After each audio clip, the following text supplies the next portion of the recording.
கானான் தேசத்து பலனை அவர்கள் அனுபவித்தார்கள் என்று வேதம் சொல்கிறது. 40 ஆண்டுகள் மன்னாவை ருசித்த மக்கள் தேவன் புதிய வழியில் நடத்தின விதத்தை கண்டு ஆச்சரியப்பட்டார்கள். யோசுவாவின் புஸ்தகம் 5ஆம் அதிகாரம் 12ஆம் வசனத்திலே அவர்கள் தேசத்தின் தானியத்திலே புசித்த மறுநாளிலே மன்னா பெய்யாமல் ஒளிந்தது. அது முதல் இஸ்ரவேல் புத்திரருக்கு மன்னா இல்லாமல் போய் அவர்கள் கானான் தேசத்து பலனை அந்த வருஷத்தில் தானே புசித்தார்கள். ஹல்லேலூயா.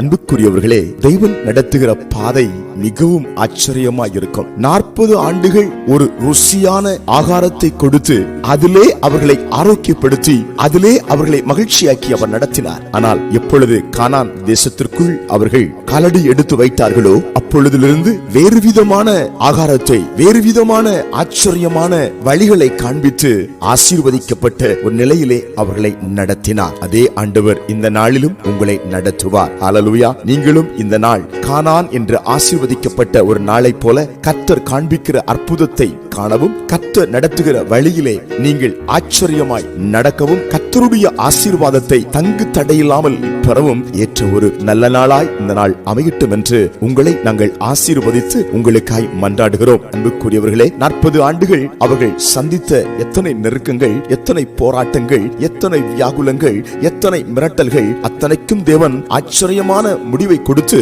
ஆச்சரியமான சமாதானத்தை துவக்கி வைத்து அவர்களை மேன்மைப்படுத்தினார். அதே கர்த்தர் உங்கள் வாழ்க்கையில உங்களோடு கூட இருந்து உங்களை மேன்மைப்படுத்துவார், உங்களை நடத்துவார், உங்களை அதிசயங்களை காண பண்ணுவார், ஆச்சரியமான ஆசீர்வாதங்களை அனுபவிக்க செய்வார். உங்கள் குடும்பத்தில், உங்கள் வாழ்க்கையில், உங்கள் ஊழியத்தில் நீங்கள் சிறந்த நபராக கர்த்தருடைய பலனை அனுபவிக்கிற, வேதத்தின் பலனை அனுபவிக்கிற நல்ல ஆசீர்வாதமான நபராய் கர்த்தர் உங்களை மாற்றி உங்களை மேன்மைப்படுத்துவார். கலங்காதிருங்கள். ஜெபிக்கலாம். அன்பின் பரலோக பிதாவே, கானான் தேசத்தின் பலனை ஜனங்கள் அனுபவித்தது போல இந்த நாளில் கர்த்தர் வைத்திருக்கிற பலன்களையும் ஆசீர்வாதங்களையும் அனுபவிக்க இப்பொழுதும் ஜெபத்தில் பங்கெடுத்துக்கிற மக்களை தேவன் உருவாக்குவதற்காய் ஸ்தோத்திரம். இப்பொழுதே உம்முடைய கரம், உம்முடைய ஆசீர்வாதம் பிள்ளைகளை நிரப்புவதற்காய் ஸ்தோத்திரம். இயேசுவின் நாமத்தில் ஆமென்.